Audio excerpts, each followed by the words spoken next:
Morning, good afternoon, good evening, guys. Whenever you're watching this, this is AP Macroeconomics, Mr. McRitchie. I am running through my lecture on fiscal policy and how that fiscal policy stuff plays into the aggregate demand, aggregate supply curve, both in the short run, and more importantly, how they use it with long run stuff.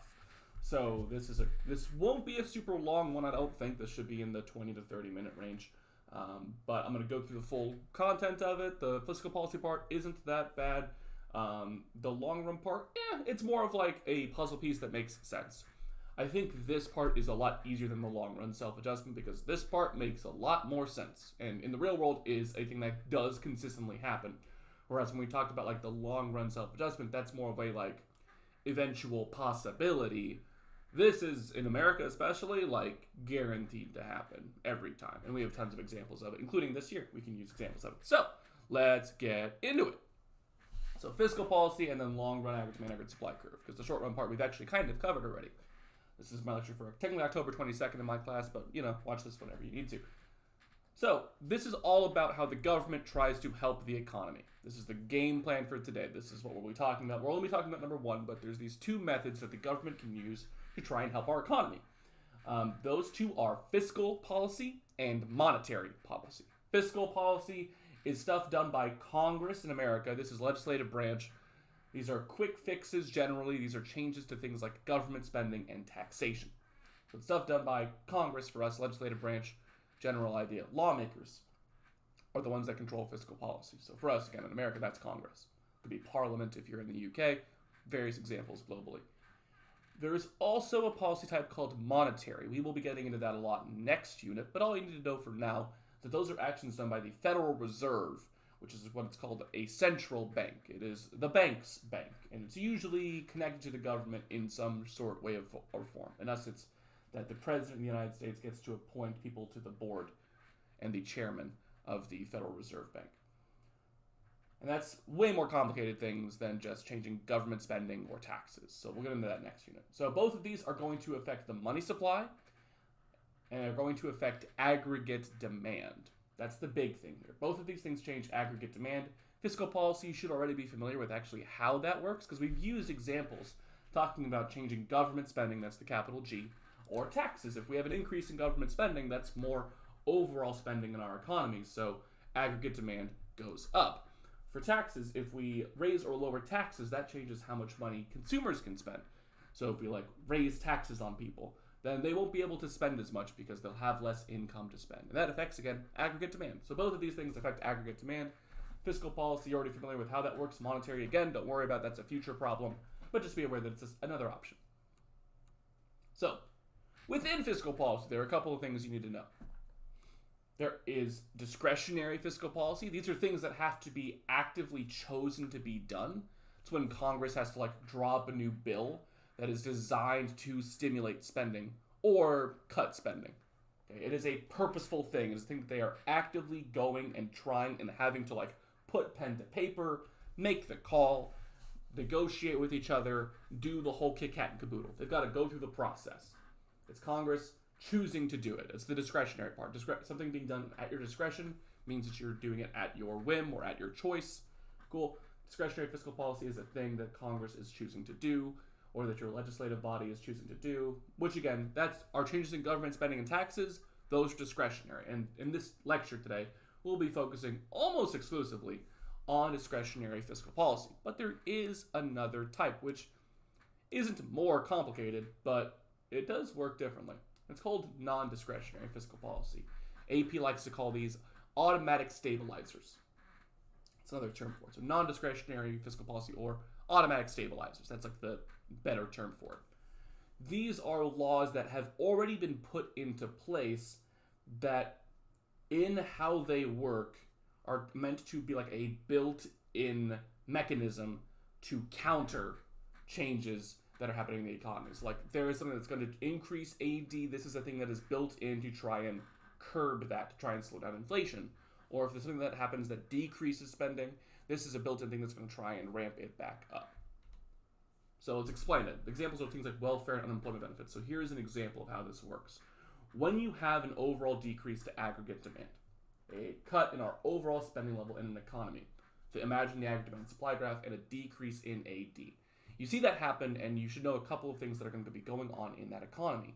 If aggregate demand is going down, then our GDP is going down, and that's generally seen as a bad thing most of the time. It also means that our unemployment goes up. Well, in America, we have unemployment benefits. If you're unemployed, you are not at zero income all the time because you can apply for unemployment. You can start to receive government assistance, which was a law put into place back in the 30s as a means of helping people out when they lose their job. Because when they don't have a job, they don't have any money to spend, then what's stopping them from just losing everything all at once? The government tries to create, at least in America, a small safety net for people. So the idea here is these unemployment benefits will then give those people money, which will allow them to spend more. So that decrease in AD through an automatic stabilizer might be mitigated a bit. It won't completely undo it. It won't get you back to like square one, but it will sort of create a little bit of a zigzag back up. Because once you start getting your unemployment checks, you'll be getting more money that you can then spend on necessities, things that you need. Ditto for welfare, same basic idea there. When you start to qualify for it, you'll be able to have an increased level of spending, so consumers can spend more, buy more things, and all of that. And those are, again, automatic stabilizers. They're things that have been enacted previously that Congress doesn't really have to change at all, that will try to automatically stabilize the economy. It doesn't do it 100%, but it at least helps mitigate some of the problems. Those are these two different types of fiscal policy. Now, within that, there are two more categories you have to know. And we'll be focusing on the discretionary aspects of both of these. These are expansionary fiscal policies and contractionary fiscal policies. So, an expansionary policy is one that is trying to increase spending. It's trying to have your economy expand, grow, make it bigger. That's the whole entire logic and concept. These policies are most appropriate and most notably to be used during a recession. So like right now, the government is pursuing quite a few, or has been pursuing, expansionary fiscal policies because if the government can jack up spending, they can help get us out of the problem. And here's that visualized on our aggregate demand supply graph. If we're at SRAS and AD1, that intersect right there, we would be in a recession because our production is less than our ideal amount. And the government, by increasing AD, could get us back to long-run equilibrium. So your expansionary fiscal policies would be, there's two really big ones. There's a bunch of like small stuff they can do, but the two big ones are an overall decrease in taxes, whether that be on consumers or on businesses, because that would drive up consumer spending or investment spending, or a massive increase in government spending. So you can think of like a stimulus bill done during a recession, like the one that was done back in April. That was a $2 trillion spending by the government to try and allow for businesses to take out larger loans, allow them to spend more investment, and gave every taxpayer $1,200 flat they could then spend on whatever the hell they wanted, increasing consumer spending.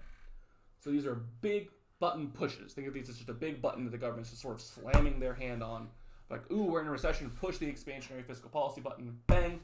Whether they push the increased government spending or the decreased taxes button, it doesn't matter, because both of those are meant to increase AD. We'll get into the multiplier effect next week and show how that increase in government spending is actually a little bit better than a decrease in taxes, which is why the government chose to do that as opposed to decreasing income taxes. But that's the basic idea there, is that an expansionary fiscal policy is going to try and get you out of a recession. And that would be increase AD. Imagine we're in the recessionary gap on our aggregate demand supply curve. Jack up AD, get us back to long-run equilibrium. A contractionary fiscal policy, opposite intention. You're trying to slow down your economy. You're trying to pump the brakes a bit. If we're going through the whole speeding metaphor, you're trying to at least let your gas off the pedal. If not, tap the brake a teeny bit, get it to slow down. The reason why you would pursue a contractionary policy is if you are in an inflationary gap, where the problem there is that prices are a bit too high and you need to cut back on price level. If you think that inflation's happening too much, the government might try and counter that. So the way they would do that is by doing the opposite of the expansionary policies, where those were trying to make people spend more. This one's going to try and get them to spend less, because if you spend less, prices will start to fall. So ways they can do that would be to increase taxes. People tend to hate that. Americans, as a general rule of thumb, freaking hate it when you tax them more. So that's not a very popular method, but is effective. Or decreasing government spending. That's the other obvious one. A third example that would work here is tariffs. Although that could be tricky because if they put a tariff back on us, then we might see exports go down too. That's one of those ones where it's kind of interesting. Of tariffs might work depending on how effective they are. That's usually not the goal of the tariff though. But your two obvious ones are increase taxes, decrease government spending. Those are your two most obvious buttons that get pushed whenever we have inflationary periods. I will tell you, in the real world, contractionary policies happen less often. Mostly because the government never wants to be able to get blamed if GDP goes down ever, even if that is the appropriate thing, right? I mentioned the last few years we've been operating above our natural rate of output. We were in an inflationary gap the last couple of years. We actually hadn't had as much inflation as we were projecting, which is great, but we were in an inflationary gap. So technically speaking, the appropriate fiscal policy for us to have done would have been to either cut government spending or increase taxes, and we did neither of those things. Okay, it didn't end up costing us technically because COVID happened, which sort of got us out of it in a not fun way. But in a normal situation, that pressure on price level at some point was going to cause some actual inflation, and then the government would have been sort of forced to implement a contractionary policy, either increasing taxes or decreasing government spending. To be clear, decreasing government spending is also generally unpopular, only because people advocate for the government to spend less money, but then never give actual real details on what they want them to cut. And if they do, those things don't make up as much of the government spending as they think. So the things that the government, if they were to cut spending, would help a lot are things like military spending. That's where we have a massive number compared to other countries.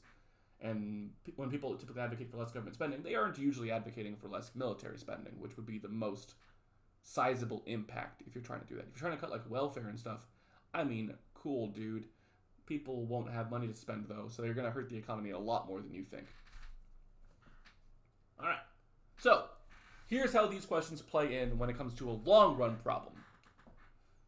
So, if you're in a recessionary gap, so this is our recessionary gap graph. Remember this from the last couple of videos. So when faced with a recessionary gap in the long run, there are sort of two pathways you can go down. I mentioned this at the end of the last video. I mentioned that there is the sort of classical model and that there is the policy model. Those models will be phrased as such. It'll be phrased something like, what will happen in this graph, in this economy, in the long run, if the government chooses to do nothing? If the government takes their hands off the steering wheel, if they're not going to push either of the buttons, the monetary or the fiscal policy button, if they're just not going to do anything, what will happen? Well, that's going to play into what we talked about with the long-run self-adjustment. That is what we will talk about happening in this class. That eventually, businesses would realize, oh, it's kind of on us to fix this thing. We are suffering here. How can we fix it? Well, if we pay our workers less, we'll be able to hire more workers, ramp up productivity, start making more money, and eventually could get everything back on track. SRAS will have to increase to get back to long-run equilibrium. So you can imagine the new SRAS curve over here, getting us to a new equilibrium point right there. This is, again, this long-run self-adjustment. The idea that in the long run, you move SRAS because businesses can now change wages, and if the government's not going to do anything, then it's kind of on businesses to fix it because consumers don't have that kind of autonomy, that level of independence when it comes to making economic decisions. But here's the new thing. This is what we're talking about today, and that is, what will happen if the government acts to correct it? What if they're saying, what should the government do in this circumstance? What should the government do here? What should they do? Well, we are in a recessionary gap, so think which type of policy will they pursue? Discretionary, non-discretionary doesn't actually matter. That one's that's not what they're asking. Because neither of those are built in to help a recession or whatever. They're asking, okay, the government's going to do what? Well, they're going to need to help get our economy back on track. They need the economy to do what? They need it to grow. So we need an expansionary fiscal policy here. And that could be either lowering taxes or increasing government spending, but here's the important thing. If I do either of those things, what happens on this graph? Well, that would be aggregate demand increasing. And that's the difference between the policy method and the classical method. The classical method, which is the long-run self-adjustment, in the long run, you'll move SRAS. With the policy method, because government policies are things that affect aggregate demand almost exclusively, then you're going to move the aggregate demand curve instead. So these will tell you which sort of line do I move to get back to long-run equilibrium. That's the idea here, is that the ultimate goal of every long-run problem is to end up at long-run equilibrium. That's where we need to finish each problem at. Which line you move in the long run will be based on what the question is asking you. If they don't say that the government is involved, you have to assume the government is not involved. If they say, what'll happen in the long run? Well, if they say that, then they're not telling you the government is going to fix it. So then you have to go down the long-run self-adjustment line of thinking, which is, okay, it's going to be SRAS moving. Businesses will change wages in some way so that they could then hire more or hire fewer workers and allow them to produce more or less. In this case, we need more, so they would be lowering wages, hiring more people, buying more capital, whatever, allowing them to produce more stuff. If they say what will happen if the government decides to correct this problem, they will push a button, and that button will be fiscal policy in this case, because we don't know monetary policies yet. And they would do an expansionary fiscal. You do have to give them an example of which. If they ask what should the government do here, you can't say expansionary fiscal policy. You would need to say expansionary fiscal policy such as lowering taxes, or expansionary fiscal policies such as increasing government spending. You got to give them an actual thing the government could do, not just sort of like the category of thing that the government can do. You have to be specific. But those two will work anytime when we're talking about a recessionary gap. If you have the opposite, if you're in an inflationary gap, which again is that, what do we need to have the economy do? We need the economy to slow down. We need to pump the brakes. We need to decrease GDP, because right now at Y1, our GDP is higher than what it's supposed to be. That LRS is where it is supposed to be. We are ahead of that. We need to curb it. We need to slow it down. We need to pump the brakes, bring back our GDP. So, if the government chooses to do nothing, again, the line you move if the government chooses to do nothing is what? Say it out loud. You all said SRAS. Great. You move SRAS backwards. In this case, you would say, okay, businesses are going to cut back on SRAS. How do you get them to do that? Well, let's say that they start paying their workers more. Again, if you're in an inflationary gap, that would make sense. If you're in an inflationary gap, that means that prices have gone up. So it would make a lot of sense to start paying your workers more, right? Pay your workers more. Now they can afford to spend with that price level change. Great. But if you pay your workers more as a business, you can't afford as many of them and can't afford the same amounts of resources as you had before. So you will have to decrease SRAS, which would get us back to long-run equilibrium. Again, this is what we dealt with on the long-run self-adjustment notes. That same idea. That's the long-run self-adjustment. But if they say the government's going to, that should say inflationary period, not recession. Sorry, that's a typo on my part. Government acts to correct the inflationary gap. What would they do? Well, instead of an expansionary policy, I need my economy to slow down. I need to contract it. I need to shrink it. I need the contractionary fiscal policy. That would be either raising taxes on people or cutting government spending, which would decrease aggregate demand. Now, here's a good thing to know. When we're talking about an inflationary gap, it is actually better for the government to fix the problem rather than businesses to fix the problem. And here's sort of why. I can use my pen for this actually. Every time, I mentioned in the last video, every time I forget to open up the pen thing before I do the video. I do not know why. I literally can't remember to do it, but here we go.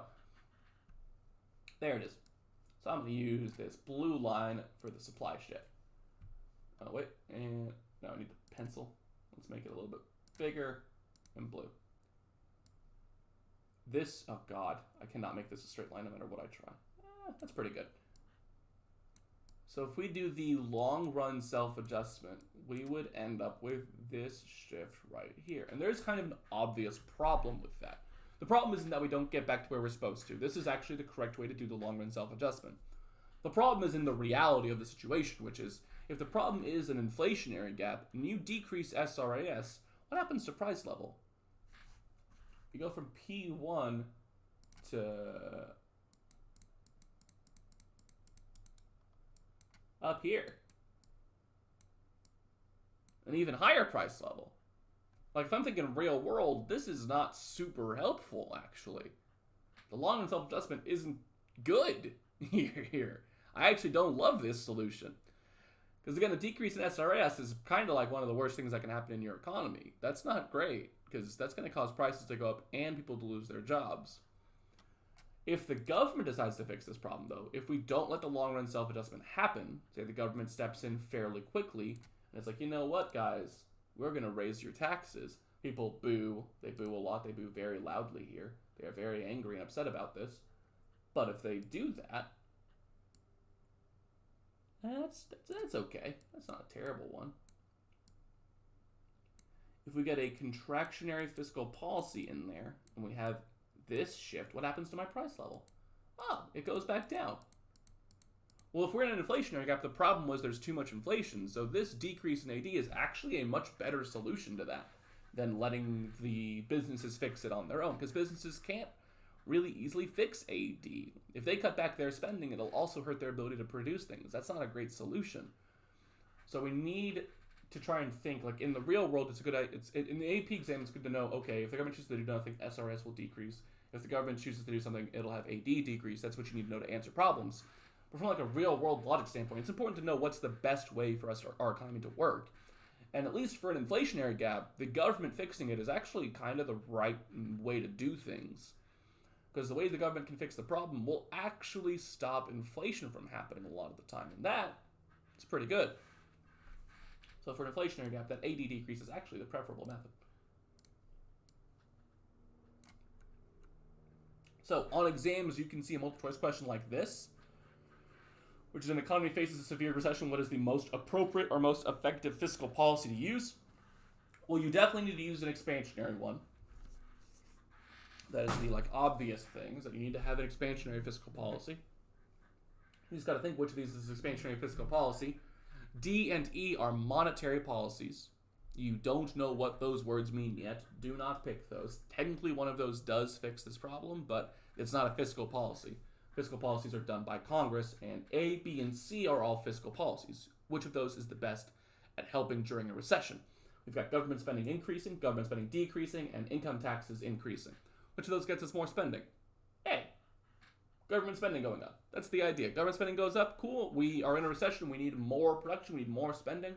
Cool. Government spending increases AD, GDP starts to go up, we're spending more, producing more, making more money. That's the idea here. And that is the end of it. So let me do a quick little overview of the important stuff that you need to know off of that, and we'll be good. So the big things to know off of fiscal policy PowerPoint. 1, fiscal policy are actions done by Congress. 2, that there are different types of fiscal policy, discretionary ones, which are ones that Congress actually has to do. That's your taxes and government spending part. As well as automatic stabilizers, things like welfare and unemployment benefits that actually, as a built-in mechanism, try to help curb the costs and help with our economy. And then from there, you need to know expansionary and contractionary fiscal policy, examples of both, and when to use those. That we use expansionary fiscal policies when we're in a recession because we need our economy to expand and grow. That's things like increasing government spending and decreasing taxes.